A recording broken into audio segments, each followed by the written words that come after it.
Hello everyone, బాగున్నారా? నేనైతే చాలా బాగున్నాను. లాస్ట్ వ్లాగ్ చూడండి. నేను ఇంకా అషు డిన్నర్ డేట్కి వెళ్ళాము. డిన్నర్ డేట్ తర్వాత ట్యాంక్ బండ్ వెళ్ళాము. నాకు అషుకి ట్యాంక్ బండ్ అంటే చాలా ఎమోషనల్ ప్లేస్.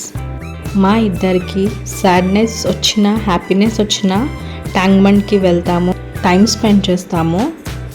చాలా ప్రశాంతంగా అనిపిస్తుంది. చూడండి ఎంత బాగుందో ట్యాంక్ బండ్ చూస్తుంటే. నాకైతే వాటర్ ప్లేస్ అయితే చాలా ఇష్టము.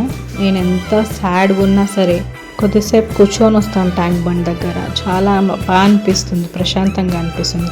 తెలియని ఏదో కనెక్షన్ ఉంది అనిపిస్తుంది వాటర్తో. అసలు ఏంటో తెలియదు కానీ చాలా బాగా అనిపిస్తుంది నాకు. వాటర్ ప్లేసెస్ దగ్గరికి వెళ్తే చాలా ప్రశాంతంగా అనిపిస్తుంది, చాలా పీస్ఫుల్గా అనిపిస్తుంది నాకైతే. నేను ఎంత కోపంలో ఉన్నా సరే వాటర్ ప్లేస్లో వెళ్తే కూల్ అయిపోతాను. Please like, share, comment and subscribe to my channel. Keep watching. Next vlog ఏం కావాలో కామెంట్ చేయండి.